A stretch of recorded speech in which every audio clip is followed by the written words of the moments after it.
It's the first full day of 2025, and it's lovely to hear and see people's intentions and visions for the new year.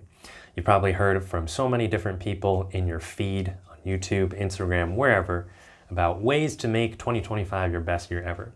And of course, that's something that naturally happens at the beginning of every new year. And while visions and goals are phenomenal because they give you a North Star to focus on, I want to share with you something today that you may have not heard from so many people, which is this. The most profound transformation is not going to come from you achieving those visions, like getting exactly what you want. Getting that beach bod, getting that car, getting higher sales, losing all that weight. The most profound transformation will come when you respond differently to the circumstances and things that used to bother you. It's easy at the beginning of every new year to have a great amount of feeling in the air. Everyone is more hopeful, cheerful, even pleasant to strangers. And that's a powerful energy. It's a lovely energy that the collective is sharing. But as you've probably heard from so many people and seen, as the months go by, there are less and less cars filling the parking lot at the gym. 2021, 2022, 2023, at the beginning of every new year, people are like, yeah, this is year, I'm getting that beach bod, I'm losing all that weight. The parking lot at the gym is full. And throughout the year, that starts to dwindle. And so people rely on an initial spark of feeling as a sense of, yeah, things are really going to change because here's this temporary feeling. Eventually, it burns out. And now they're just left with, well, do I want to keep doing this or not? I certainly don't feel as excited about this as I did at the beginning of this year. And this is where they start to respond habitually again. And this is an unconscious thing because all of us, on an unconscious level, have certain patterns of reactions, behaviors, beliefs already ingrained. Somebody says something and you already have an immediate reaction. Somebody could put something polarizing on social media and all of a sudden your day is ruined and you got to send some angry, nasty comments in response or DM them something inflammatory. That's like a hair trigger response, right? They didn't consciously think, let me get super pissed off about this and respond to them. It's almost like they couldn't help it. When that initial feeling and motivation goes away, what we are susceptible to is those same patterns of response, those same mental pathways that we walked a million times.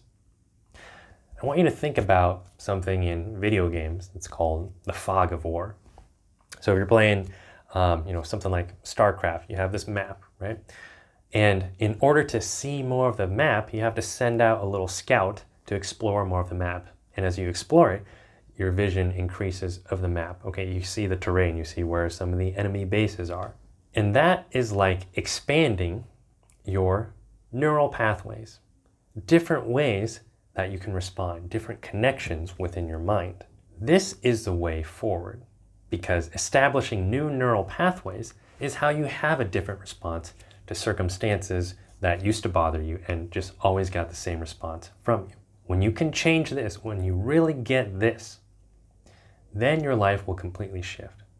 And ironically, just by changing the way you respond to things that used to bother you, you will actually start getting more of what you want in life. Those visions, those goals will start fulfilling themselves so much more effortlessly because you have changed on the deepest level. It's not the goal, it's not the vision that changes you. It's how you shift yourself along the way to get there.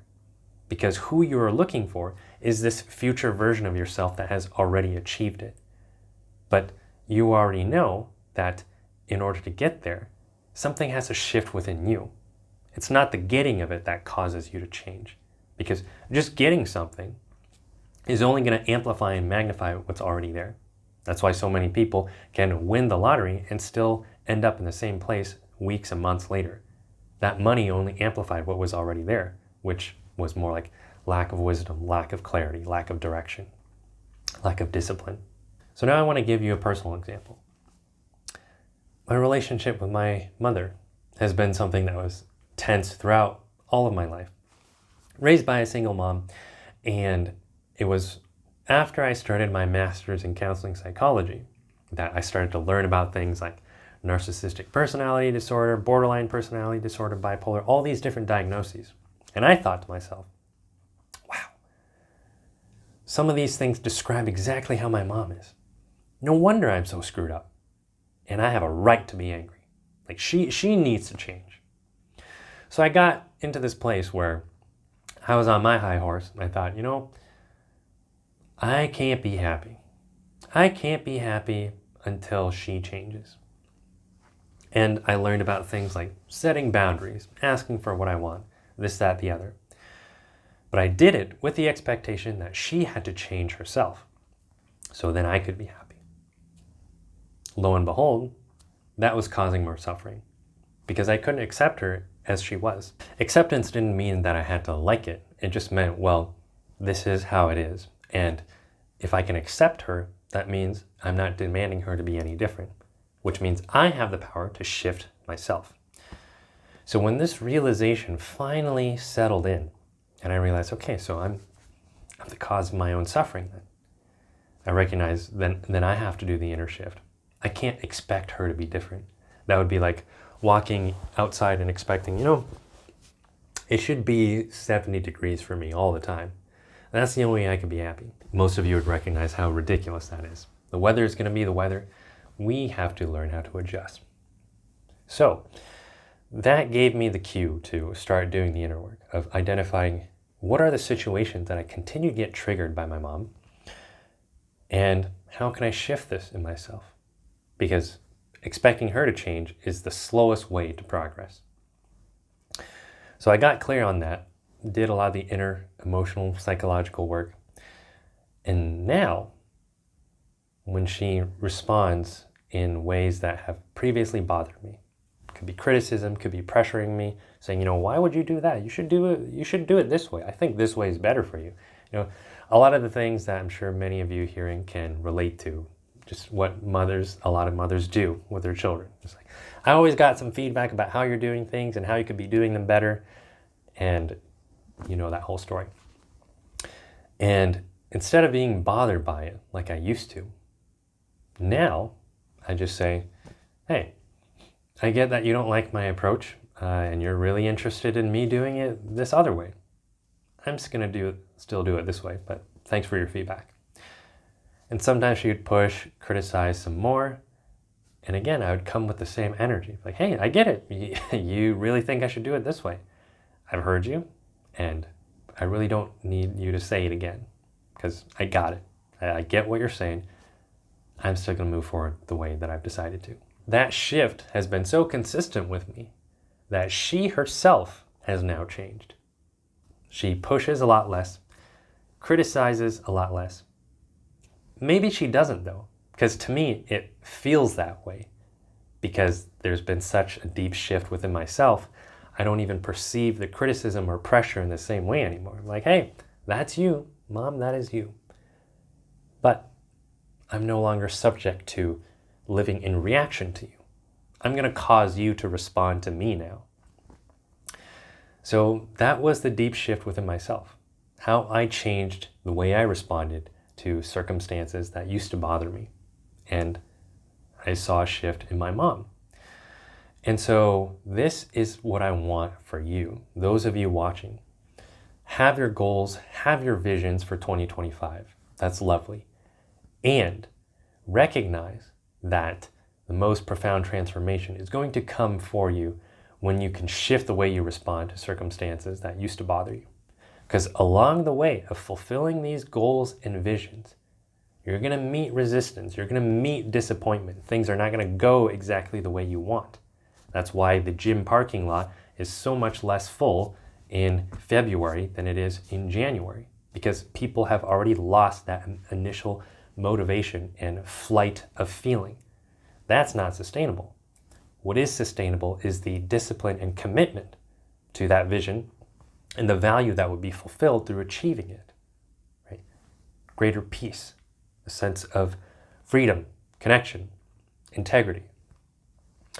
So along the way of any of that disappointment, burning out of motivation, when you can shift the way you respond, that disappointment, resistance, things not working out exactly the way you want, when those happen, you can catch those moments and recognize, well, this is to be expected.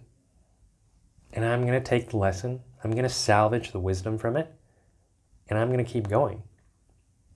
And then it's as if life, God, universe, whatever you want to call it, senses the shift in you and says, all right, you learned the lesson. We don't need to keep repeating this one anymore. It's time for you to move on, time for you to graduate. You're ready for the next step. You're ready for the next level. And slowly, faster than you would realize, things change. And then on the other side of achieving that vision, you recognize, well, what you were looking for all along was not that vision in and of itself, but who you are, who you have become along the way to be the one who fulfills that vision. And that's a deep sense of fulfillment and joy and happiness that you've been looking for. It's always been within you. You're just getting out of your own way to recognize that. So that's my wish for you in this 2025. Have your goals, have your visions, and recognize anytime there's that opportunity, you get triggered again, get bothered again. That's an opportunity, that's an invitation to shift within yourself. Now, if you've been watching and thinking to yourself, like, Roy, this all sounds great, I know exactly what you're talking about, but I can't seem to get out of my own way. Those neural pathways just seem way too fixed and established. I'm just stuck. I'm going to put a link to my Calendly below. You can book a call with me, a free 30-minute call. I'll ask you some questions, get to know you, where you're trying to go, what's been blocking you from getting there. And if we both get the sense that you'd be a good fit for my one-on-one coaching, I'll share with you more what that entails. So that's my offer to any of you who are watching. You're like, yeah, I would like some support. This sounds great, but I need some professional support with this. You can book a call with me with the link below. Otherwise, I wish you all a beautiful, powerful, and transformational 2025.